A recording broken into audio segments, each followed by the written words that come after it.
So, the previous lesson we have left a homework. Now let's take a look. The first one, 大家好. To reply, we can say 你好, right? So it's going to be B. Second one, 谢谢. That means thank you, right? So we answer with thank you too, which is going to be A, 谢谢. All right, so last one, 再见, goodbye. To answer 再见, we say goodbye back, which is going to be C, right? 再见, goodbye. So the answer is going to be B, A, C. Okay, so did you get it all right? Let's move on to today's lesson, HSK 1, lesson 2. First of all, let's go through the language point.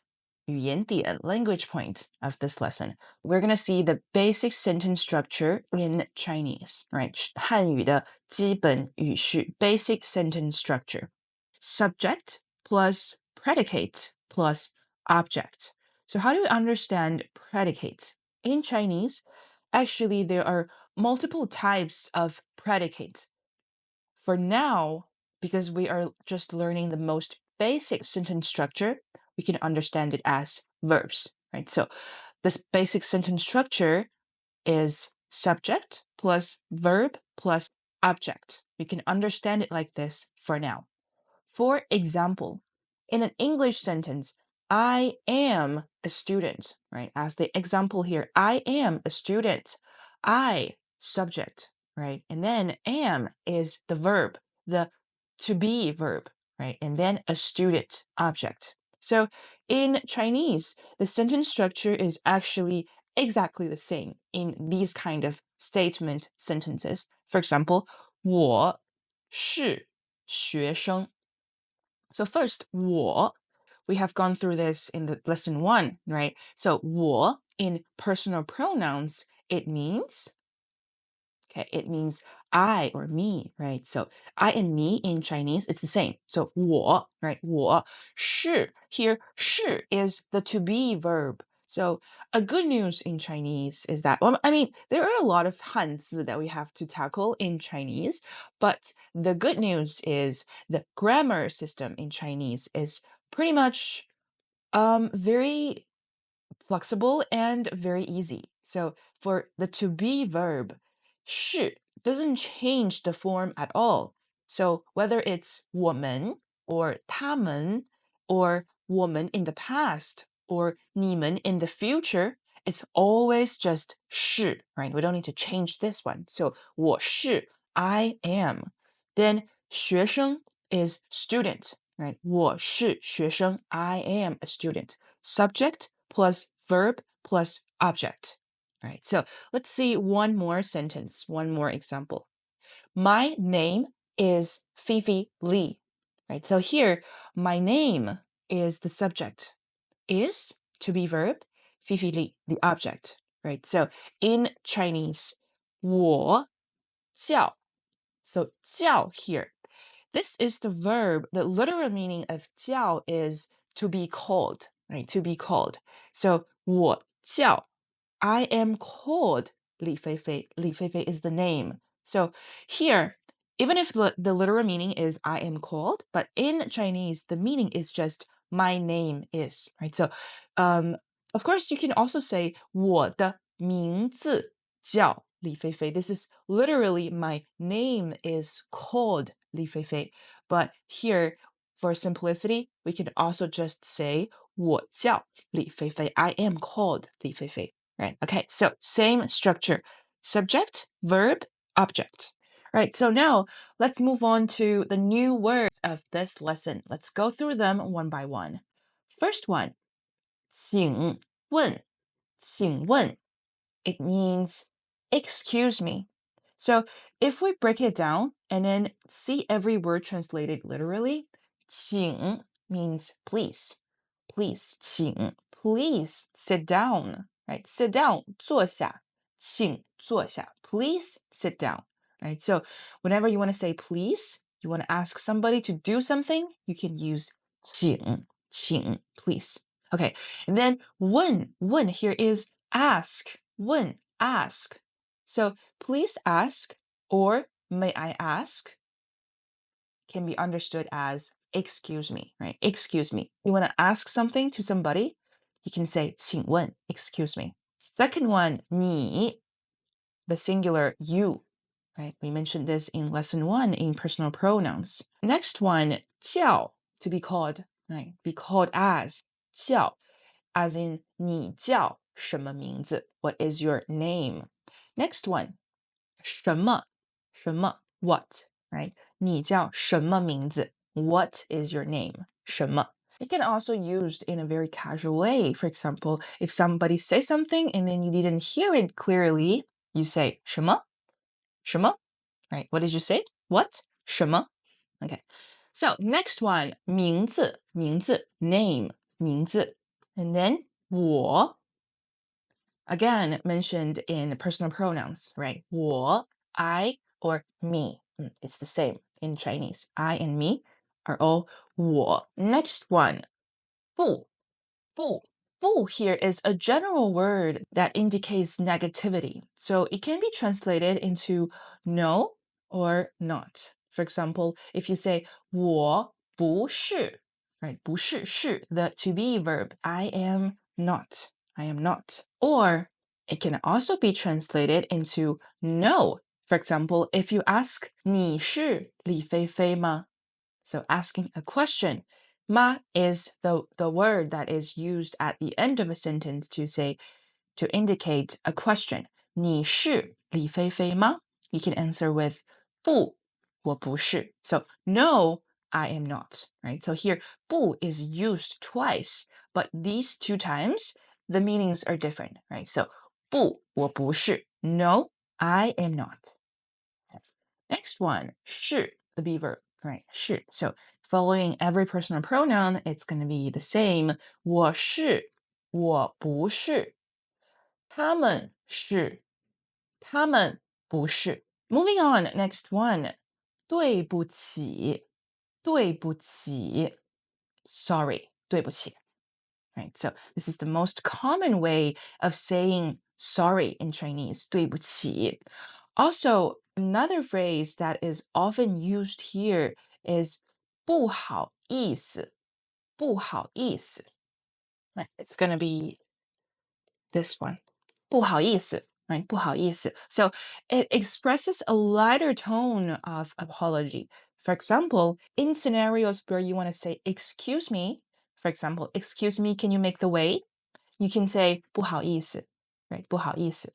Okay, next, 没关系. To answer 对不起 or to answer 不好意思, you can say 没关系,没关系. That's all right. Or never mind, 没关系.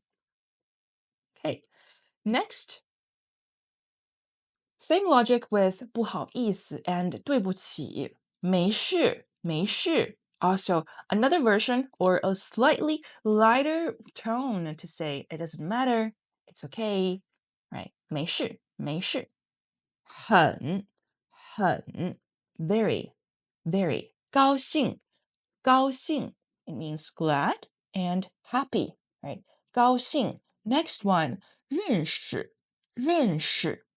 To know or become acquainted with. 认识. And then last one here, 也, also and to. Actually, we can connect these three words and then plus the personal pronoun you to become 很高兴认识你. Right? Nice to meet you. 很高兴认识你. All right, so that was all of the new words of lesson 2. Next, let's move on to the text. 请问你叫什么名字？我叫李菲菲。你好，王美美。你好，黄米米。我不是王美美，我是李菲菲。对不起。没关系。你好，我叫黄米米。你好，我叫李菲菲。很高兴认识你。认识你，我也很高兴。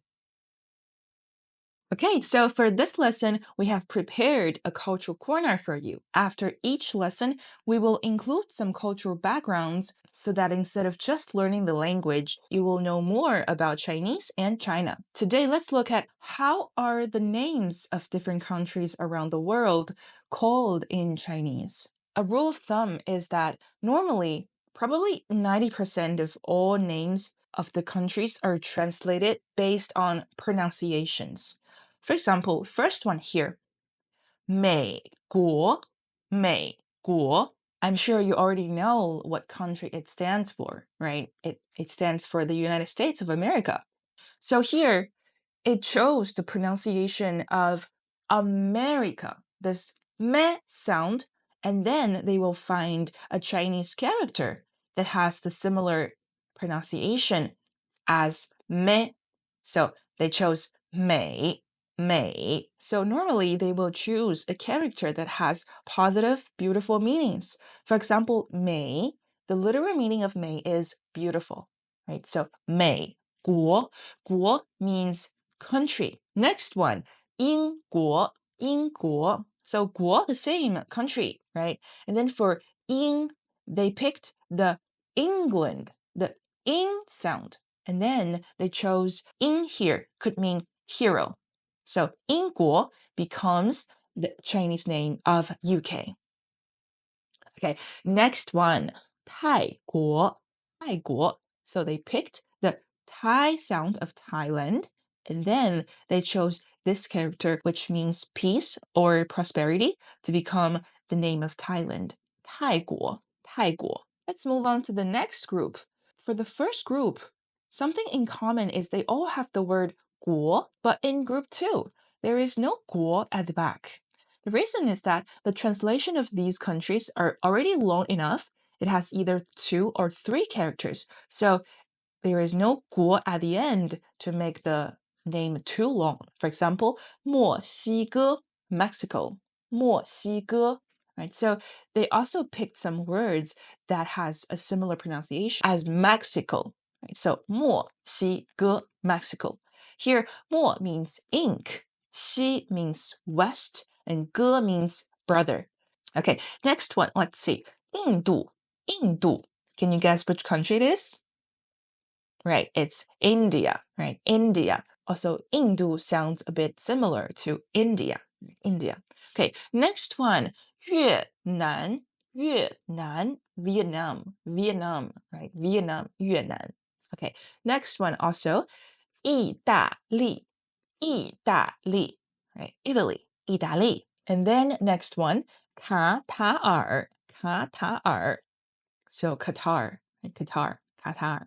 All right, so let's see the final example here. So this is a little bit different than all the others. So 南非, 南非. This is South Africa. So instead of translating everything based on pronunciation, this one is half-half. First one, 南, 南.